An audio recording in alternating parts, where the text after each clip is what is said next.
Your soulmate's divorce hearing took an unexpected turn. Open this now. Something shifted inside that courtroom before anyone understood why the judge had suddenly stopped speaking. Your soulmate had arrived expecting a simple ending, a signature, a few formal words, and the quiet closing of a chapter they had been trying to leave behind. But now the papers rested untouched beneath the judge's hand. Across the room, attorneys exchanged puzzled glances. The air conditioner hummed above rows of polished wooden benches, yet somehow the entire room felt silent. Your soulmate looked toward the table beside them, then back at the judge, searching for some clue. And then came the sentence nobody had prepared for: before this hearing continues, there is something that needs to be addressed. Your soulmate's expression changed instantly. Not panic. Not anger. Recognition. As if those words had touched a truth they had been carrying privately for far too long. But what could possibly interrupt a divorce hearing at the very moment everything seemed ready to become final? Stay close to this moment, because the interruption itself wasn't the biggest surprise. The biggest surprise was why your soulmate suddenly whispered your name. The judge requested clarification about a statement that had been submitted shortly before the hearing. One attorney opened a folder and began turning through pages while your soulmate sat perfectly still, fingers resting against the edge of the table. Then a question entered the room that changed the emotional direction of everything. Had your soulmate truly made peace with this decision, or had they been moving forward because they believed there was no meaningful reason left to reconsider? That distinction mattered more than anyone expected. Your soulmate lowered their eyes. For weeks, they had apparently been telling themselves that ending the past was simply paperwork, something necessary before life could continue. But when asked what continuing actually meant to them, they hesitated. Why? Because somewhere between preparing documents and walking through those courthouse doors, their thoughts had repeatedly returned to one person: you. Not because you were responsible for the divorce. Not because you had demanded anything. It was subtler than that. You represented a question your soulmate could no longer avoid: what kind of life did they genuinely want after this chapter closed? Watch what happens here, because one small answer exposed something even your soulmate hadn't expected to say aloud. When asked whether there was someone who had changed the way they imagined their future, your soulmate looked toward the window, took a slow breath, and quietly answered, yes. That single word seemed to alter the atmosphere. The hearing was no longer only about what your soulmate was leaving behind. Suddenly, it was revealing what they were emotionally moving toward. Yet there was another detail hidden inside the documents, and this was the detail that made your soulmate lean forward. A recent statement suggested that an important decision connected to the divorce had been misunderstood. What everyone assumed your soulmate wanted was not exactly what they had requested. Their attorney calmly explained the difference, and your soulmate's face softened with visible relief. The judge asked one final question before deciding how the hearing would proceed: are you certain this reflects what you want now? Your soulmate didn't answer immediately. They glanced down at their hands, remembering conversations that never happened, words they nearly sent, and the strange realization that sometimes you discover what matters most only when another door is finally closing. Would they protect themselves by choosing the easiest answer, or finally admit what had been growing inside them? Keep listening, because they lifted their head and answered with a confidence nobody had seen when they entered that courtroom. And just when everyone believed the hearing could finally continue, the courtroom door opened behind them. Your soulmate turned around, and the person standing there was connected to the one truth that had not yet been revealed. The courtroom door had barely closed when your soulmate's expression changed again, because the person who had entered wasn't someone they expected to see at this hearing at all. It was an older woman carrying a slim folder against her chest, accompanied by a court staff member who quietly guided her toward the front. Your soulmate recognized her immediately. She had once been close enough to the previous marriage to know details that most people in that room had never heard, yet she hadn't come to create conflict or choose sides. She had come because something written months earlier had finally surfaced, and according to her, it could explain why your soulmate had hesitated so many times before allowing the divorce to become final. The judge gave permission for the information to be presented, and the woman carefully opened the folder. Your soulmate leaned forward. Their former partner looked equally confused. Then came the revelation: during the final months of the marriage, your soulmate had written a private statement describing exactly what they hoped their life would look like once everything was settled. They had never submitted it themselves. They had almost forgotten it existed. But inside those pages was a sentence about meeting someone who had unexpectedly reminded them what genuine connection could feel like again. No name appeared on the page, but your soulmate knew immediately who those words described. You. And here is the question nobody in that room could answer except them: if those feelings had already existed months ago, why had your soulmate never told you? Their eyes remained fixed on the document as though they were seeing their own heart from a distance. Stay with this, because the answer wasn't embarrassment, and it wasn't uncertainty about you. It was something far more personal. Your soulmate had been deliberately keeping you outside the complications of their unfinished past. They didn't want you standing in the middle of paperwork, difficult conversations, or promises that could not yet be made honestly. Every time they almost reached out, they stopped themselves with the same thought: finish one chapter properly before asking someone else to become part of the next one. But sitting there now, hearing their own forgotten words read back to them, they realized that silence had created another problem. What if you had interpreted their distance as indifference? What if you believed they had forgotten you when the exact opposite had been happening? The judge wasn't interested in romance, of course. The court's responsibility was simply to determine whether the legal agreement accurately represented the decisions being made. Yet that practical process had unexpectedly forced your soulmate to confront something emotional. Their attorney quietly asked whether they wanted a moment before continuing. Your soulmate shook their head. No, they said. I've delayed enough. There was something different in their voice now, calmer, clearer, almost relieved. And if this story is making you wonder what you would say in their position, you're welcome to share your thoughts in the comments. Send this to someone who enjoys stories about unexpected turning points, and subscribe if you'd like to stay for what unfolds next. Because the most important details still hadn't been explained. Why had that old statement appeared at this exact hearing, and why had someone considered it important enough to bring personally? Your soulmate was wondering the same thing. Then the woman holding the folder turned toward them and said, "There's another page you haven't seen." She pulled out a single folded sheet that looked different from everything else in the file. Your soulmate stared at it, clearly trying to remember when they had written it.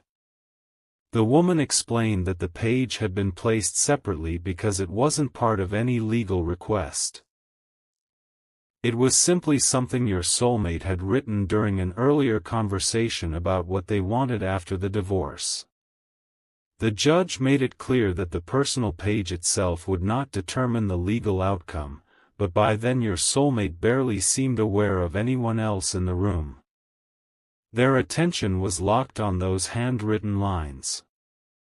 They accepted the paper and began reading silently. First came confusion. Then a small smile appeared.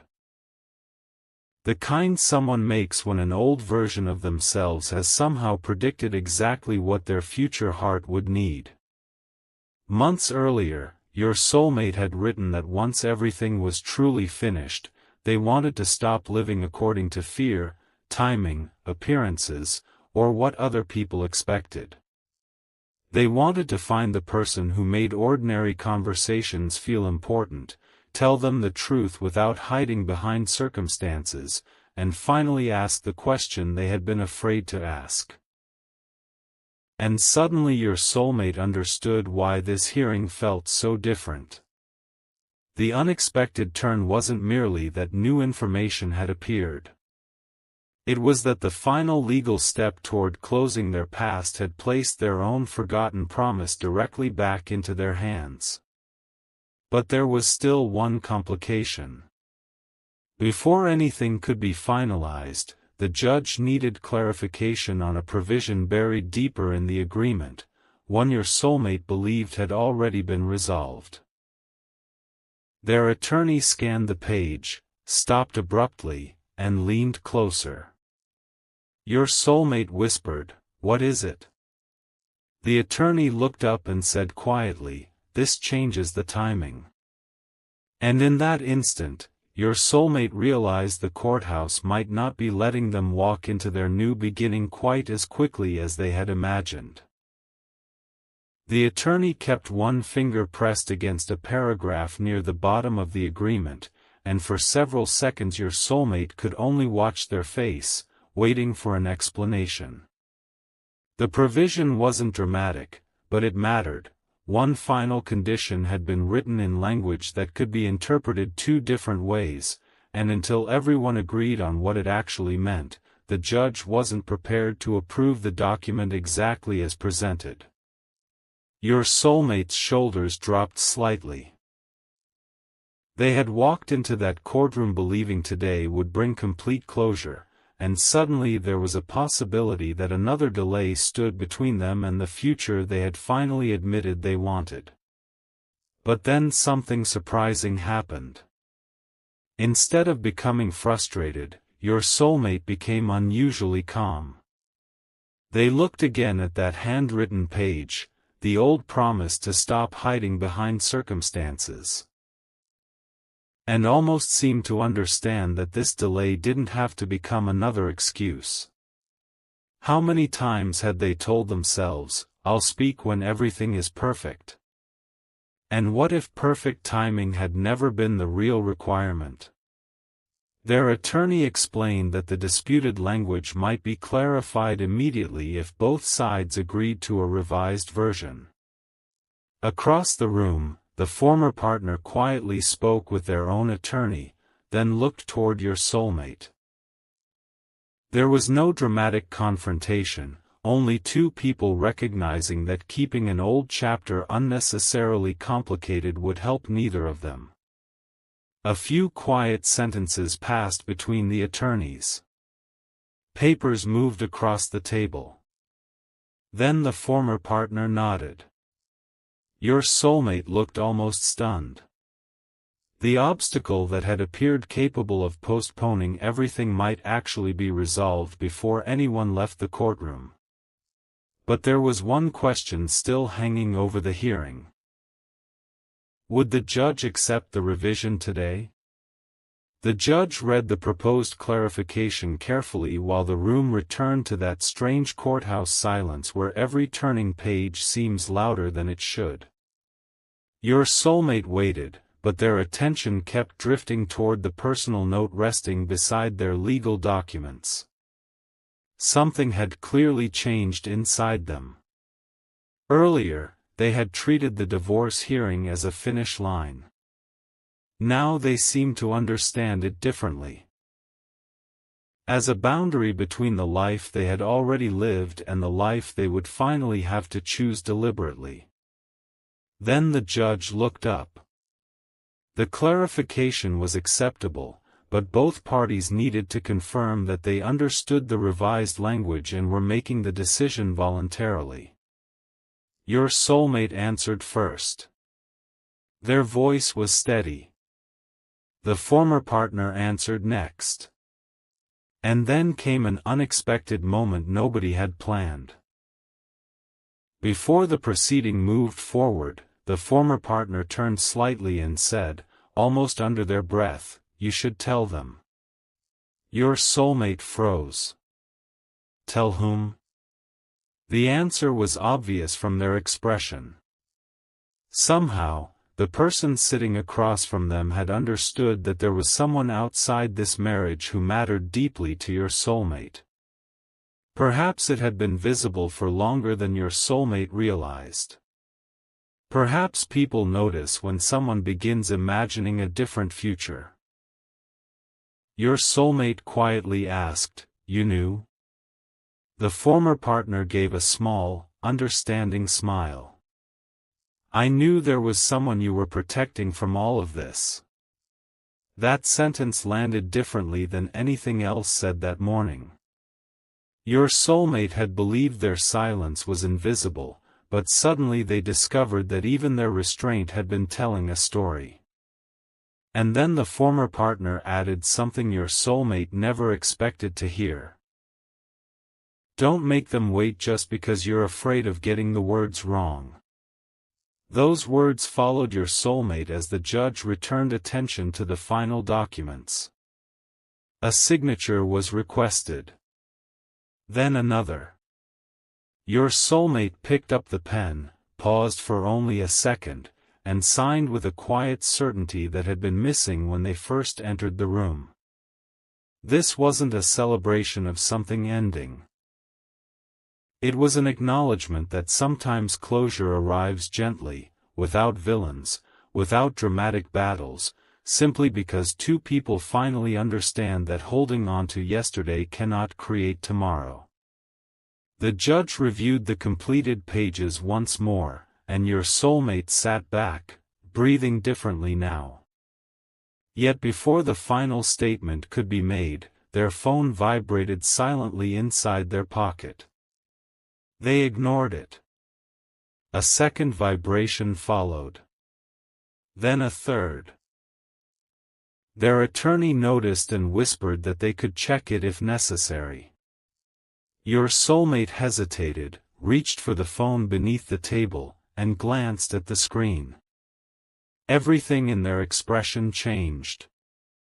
The message was from someone they had not expected to hear from today, and it contained only a few words, but those words were connected directly to you. What could someone possibly know about you that would reach your soulmate during the exact minutes their divorce hearing was approaching its conclusion? They opened the message fully and read it twice. Their eyes widened, then softened. Suddenly that handwritten promise beside them seemed less like an old memory and more like an instruction from their own past. Stop waiting for the perfect moment. The judge began speaking again, but your soulmate was already thinking beyond those courtroom doors. They knew what they wanted to do when they stepped outside. They knew who they wanted to contact first. And just as they locked the phone and returned it to their pocket, the judge looked directly at them and announced the decision that would determine whether that new beginning could start today. The judge's next words landed with such quiet finality that your soulmate didn't react at first. The revised agreement had been accepted. The remaining condition had been clarified, both signatures were valid, and there was no reason for another hearing to delay the process. What had begun that morning as a tense walk toward an uncertain ending had unexpectedly become something cleaner, permission to move forward without carrying unfinished questions behind them. Your soulmate closed their eyes for half a second, then opened them and looked toward the papers. But instead of relief being the only emotion on their face, there was urgency now, because that message on their phone was still waiting. The judge finished the formal remarks, attorneys began gathering folders, chairs moved softly across the floor, and conversations returned around the courtroom. Yet your soulmate remained seated until almost everyone else had started leaving. Why? Because the message they had received contained a detail they couldn't dismiss. It came from a mutual acquaintance who had recently spoken with you, and the message said, "I think you should know, they believe you chose silence because you stopped caring." Your soulmate stared at those words again. All those months of trying to protect you from an unfinished situation had created exactly the misunderstanding they feared most. They had thought distance was respectful. You may have experienced it as an answer. And suddenly one question became impossible for them to avoid. If you had spent all this time believing their silence meant goodbye, how much longer could they afford to say nothing? The former partner passed nearby, noticed your soulmate still holding the phone, and simply said, "Go." That one word was enough. Your soulmate stood, tucked the handwritten promise carefully inside their folder, thanked their attorney, and walked toward the courtroom doors with a completely different purpose than the one they had carried inside. Outside, the courthouse hallway was bright with afternoon light pouring through tall windows. Your soulmate walked quickly past elevators and quiet benches, but when they reached the wide stone steps outside, they stopped. Cars moved through the street. People passed carrying coffee cups and briefcases. Everything around them looked ordinary, which somehow made the moment feel even more important. They pulled out their phone, opened your contact, and stared at your name. Their thumb hovered over the call button. Would you answer? Would you want an explanation after so much silence? And could a few sentences possibly explain everything they had been unable to say for months? Your soulmate almost typed a message instead, erased it, started another, then erased that too. Finally they remembered the sentence from their handwritten page, "Tell the truth without hiding behind circumstances." So they pressed call. One ring. Then another. Your soulmate began walking slowly down the courthouse steps while listening. On the third ring, they stopped completely. The call connected. For a moment, nobody spoke. Your soulmate swallowed and said your name softly, followed by the sentence they had apparently rehearsed countless times but never found the courage to deliver, "I need to explain why I disappeared." If you've stayed with this story this far, you can share it with someone who enjoys emotional second chances, leave a comment about what you would do in this moment, and subscribe if these cinematic stories are your kind of escape. Because what happened after that first sentence was not the conversation your soulmate had prepared for. They listened to your response, and instead of launching into their explanation, they became completely still. You had just revealed that you already knew something about today's hearing. Your soulmate stepped away from the courthouse entrance and found a quieter place near the edge of the plaza. "How did you know?" they asked, genuinely confused. The answer traced back to something almost ridiculously small. Weeks earlier, a mutual acquaintance had mentioned that an important date was approaching, but you had deliberately chosen not to interfere. You hadn't called. You hadn't asked questions. You hadn't tried to influence what happened. You had simply hoped your soulmate would make whatever decision.